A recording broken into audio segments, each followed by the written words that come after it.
Olá, alunos. Eu sou a professora Júlia e hoje a gente vai dar continuidade à nossa matéria, Bases da Administração Aplicada à Enfermagem. Bom, hoje a gente vai entrar em alguns instrumentos que a administração tem, que são formas de administrar, né, de manter a ordem, digamos assim, dentro de uma empresa e até em âmbito hospitalar, tá bom? Então, esses instrumentos administrativos, né, que são usados por administradores e tudo mais, eles auxiliam as pessoas do RH, os administradores, aqueles enfermeiros que a gente conversou na aula passada, que são voltados, né, à administração hospitalar, a executar a sua missão. O que é a sua missão? É manter a ordem, manter a administração naquele local. A gente vai ver, eu listei todos os instrumentos administrativos que o livro de vocês trouxe, tá bom? Então a gente vai ver tanto os que são usados em âmbito hospitalar, como os que são usados em âmbito empresarial. É claro que assim, os que são usados em âmbito empresarial também podem ser usados em âmbito hospitalar. Porém, nem sempre o que é usado dentro de um hospital vai ser usado dentro de uma multinacional, por exemplo, tá bom? Aqui nos slides eu coloquei certinho todas as listas, tá? Que o livro de vocês trouxe. Mas se vocês quiserem acompanhar no livro de vocês, está na página 23 do volume 3, tá bom? Do livro de vocês. Eu vou lendo e vou explicando para vocês, tá bom? Então, para quem quiser acompanhar no livro, tá? Página 23 do volume 3. Bom, primeiro o livro de vocês traz o estatuto. O estatuto é um conjunto de normas básicas que rege a instituição, definindo seus objetivos e sua organização. O estatuto, a gente tem um estatuto muito conhecido que é o ECA, o Estatuto da Criança e do Adolescente. Vocês já devem ter visto, se vocês já tiveram saúde, pediatria, saúde do adolescente, algo assim, vocês já devem ter visto esse estatuto. Então, para a gente, né, estatuto não é tão uma palavra tão assim anormal, digamos assim. Então, ali dentro desse estatuto vai ter regras, né, normas básicas para a gente seguir, tá? Regulamento é um ato normativo destinado a explicar e completar o estatuto. Então, um regulamento não tem um regulamento sem um estatuto, assim como não tem um estatuto sem um regulamento, tá? Um completa o outro. Regimento é o ato normativo que especifica dispositivos regulamentares, interpretando, interpretando e completando o regulamento. O regimento, então, ele não é que ele não vive sem o regulamento, mas o regimento ele vai interpretar o que aquele regulamento está dizendo para gente, tá bom? A rotina. A rotina é o conjunto de elementos que especifica a maneira exata pela qual uma ou mais atividades devem ser realizadas. É muito comum dentro de um hospital a gente ter, né, uma rotina. Até porque se a gente não tem uma rotina, fica tudo, né, uma zona, digamos assim. Então, dentro do âmbito hospitalar, ter uma rotina é essencial para que a gente tenha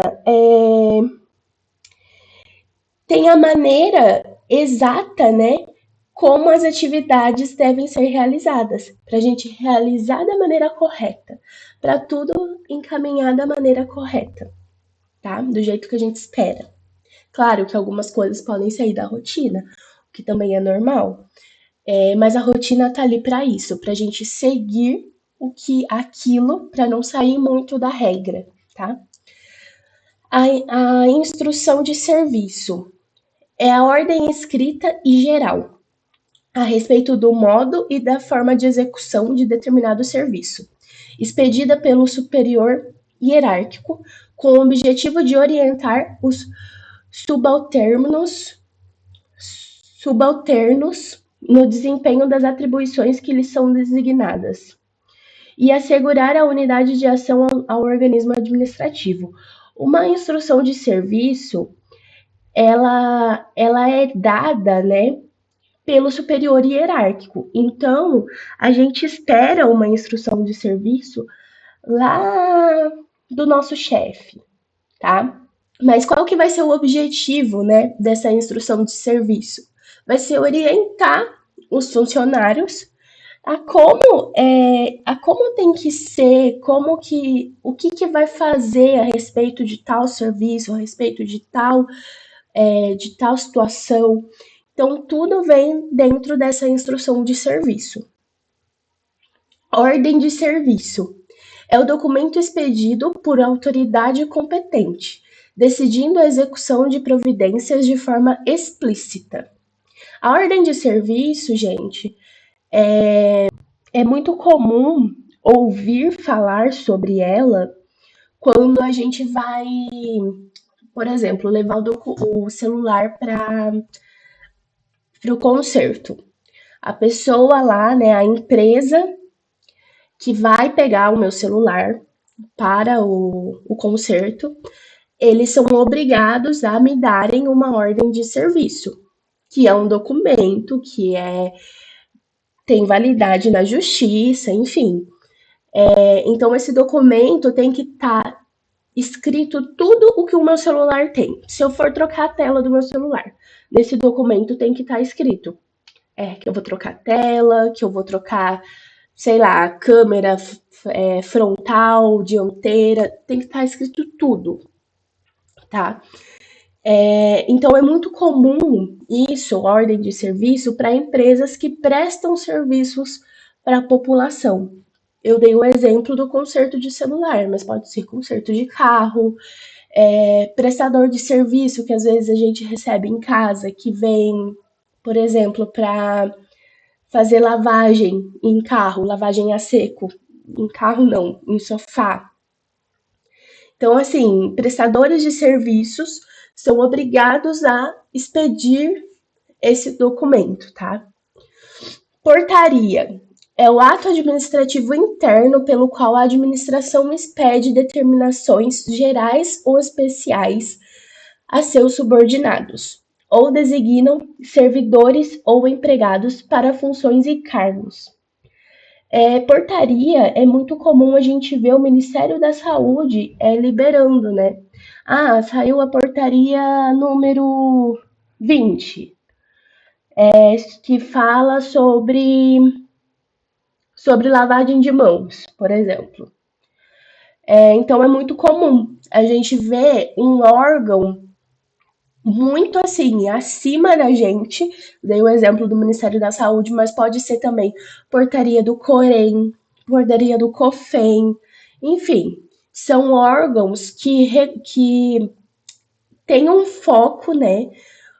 O foco são do Ministério da Saúde, por exemplo, são trabalhadores da área da saúde, do COFEM, trabalhadores da área da enfermagem. Então, o foco sempre da portaria é pessoas de uma classe X. Não vai ser para a população em geral. A portaria que vai ser expedida, né, que vai sair desses órgãos, sempre vai ter o foco bem claro, tá? A resolução é o ato administrativo normativo expedido por alta autoridade executiva para disciplinar matéria de sua competência específica. Normalmente, é comum a gente ver resolução do COFEN sobre aplicação de intramuscular na ventoglútea, por exemplo. Então, tem resoluções da mesma. O foco é o mesmo que a portaria. São grupos específicos de pessoas, de trabalhadores de uma área X, e com um foco específico, né? E que ali vai estar claro como que deve ser. Eu dei o exemplo da resolução da ventoglútea, né? Da aplicação de intramuscular pela ventoglútea. No caso, nessa resolução, né, da ventoglútea, da aplicação na ventoglútea, tem que estar explícito certinho como que tem que ser, por que agora é só na ventoglútea, aplicação de injeção, enfim, na ventoglútea. Então, isso é muito comum. Também há órgãos, né, como o COFEN, Ministério da Saúde, eles liberarem resoluções desse jeito, tá? Cronograma é a representação gráfica da previsão da execução de um trabalho, na qual se indica os prazos em que deverão ser executados em suas diversas fases. O cronograma é muito comum a gente fazer em um hospital, né? Até porque dentro de um hospital é o que eu já falei no começo dessa aula. A gente precisa ter uma rotina para tudo sair da forma planejada. E um cronograma a gente precisa ter um cronograma feito, um cronograma montado. Porque senão tudo sai do eixo. Imagina sair do eixo dentro de um hospital. Não dá certo. O fluxograma é a representação gráfica da sequência de uma ou mais atividades, caracterizadas as fases, operações e os agentes executores. O fluxograma, diferente do cronograma, né? O cronograma é a representação gráfica da previsão de execução de um trabalho. Já o fluxograma é a sequência das atividades. Então, o fluxograma é quando a gente já fez, né? E a gente quer representar essa atividade, a gente quer colocar ali em um gráfico essa atividade, tá? O organograma é o gráfico representativo da estrutura administrativa de uma organização ou serviço, indicando a relação de autoridade e responsabilidade existente. Processo é a maneira de execução de uma função, exprimindo os atos ou operações praticadas e os meios mediante os quais as funções se realizam ou o objetivo é alcançado. Processo é praticamente o que a gente já conhece, né? De processo. É o fato, é o ato de você executar algo, executar aquilo que está previsto para você fazer. Método é a maneira ou modo específico de realizar um processo ou uma operação.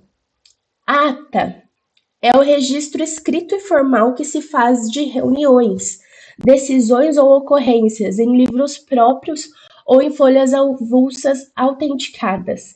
Ata é muito comum quando, por exemplo, tem semana da enfermagem dentro de um hospital e vai ter palestras ou cursos, né, voltados à equipe de enfermagem. É muito comum ter ata para a gente assinar, porque o hospital precisa deixar esse registro lá autenticado que a equipe participou. O atestado é a declaração escrita e assinada sobre a verdade de um fato, para servir de documento a outra pessoa. Boletim é a publicação periódica que, em geral, constitui órgão de divulgação. Circular é o texto relativo a determinado assunto que se faz veicular para conhecimento de várias pessoas. Norma é o que se estabelece como base ou medida para a realização ou avaliações de outras coisas. Arquivo é o lugar no qual se identifica e guardam ordenadamente documentos gráficos, manuscritos, fotográficos e outros, segundo a necessidade da organização. Toda organização tem um local de arquivo, tá? Só um link aqui. No hospital, quando um paciente tem alta e tem o prontuário do paciente, se o paciente não pedir esse prontuário ele vai para o arquivo e ele fica um tempo nesse arquivo até ele já não ser mais considerado como algo que possa servir de documento, tá? Mas para isso, gente, tem que passar. Eu posso estar enganada, mas tem que passar mais de 30 anos com esse documento em arquivo para não servir mais de documento. É algo bem absurdo, tá? Até agora a gente viu o que a gente tem dentro do hospital, mas os mais comuns em âmbito empresarial. Agora a gente vai ver os que são mais comuns no âmbito hospitalar, o que vocês vão ver muito, né? Em estágio e na vida profissional de vocês. Matrícula ou registro é a inscrição de um paciente na unidade médico-hospitalar que o habilita ao atendimento. Então, todo paciente tem o registro, a matrícula, enfim, é um númerozinho, tá? Do paciente. Então, todo paciente tem que ter esse número para receber o atendimento médico. Internação é a admissão de um paciente para ocupar um leito hospitalar. Leito hospitalar é a cama destinada à internação de um paciente no hospital. Censo hospitalar diário. Esse censo hospitalar diário é uma contagem que é feita a cada 24 horas do número de leitos ocupados no hospital.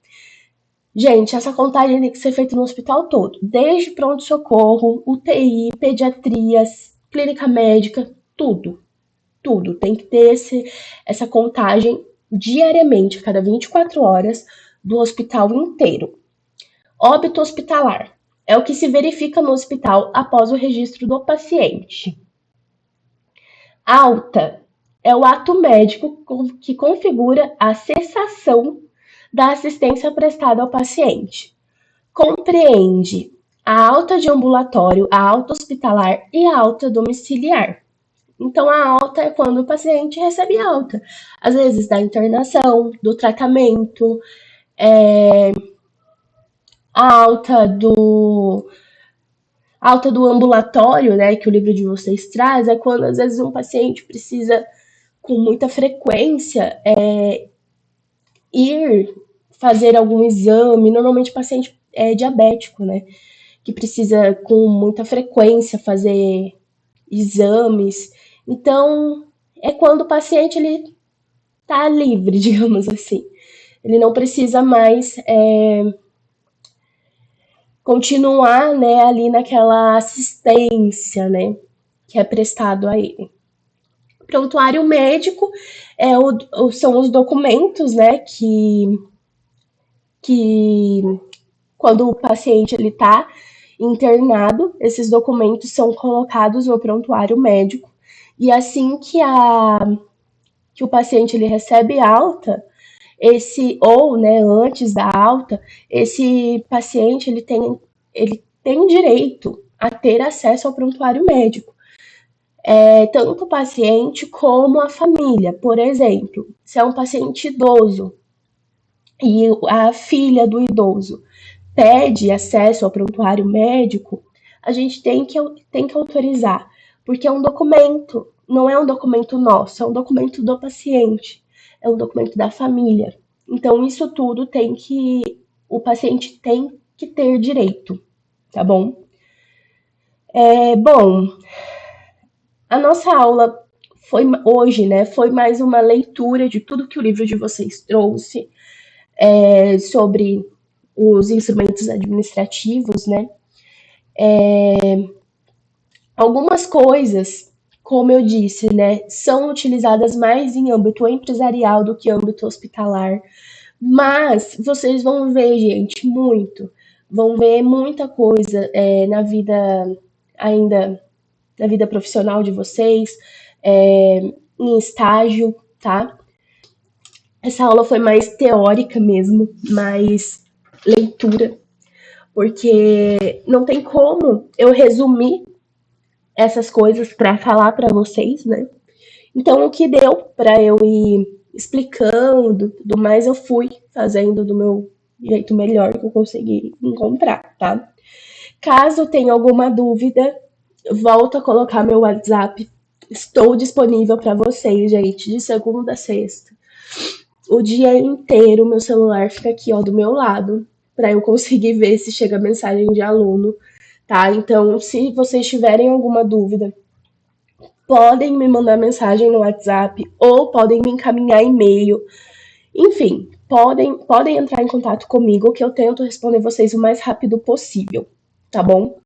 A nossa aula de hoje foi essa. A próxima aula a gente vai entrar em saúde no Brasil, atuação da enfermagem. A gente vai começar a falar um pouquinho sobre a história dos hospitais, tá? Classificação de hospitais, enfim. Espero vocês na próxima aula, gente. E qualquer dúvida, estou à disposição de vocês.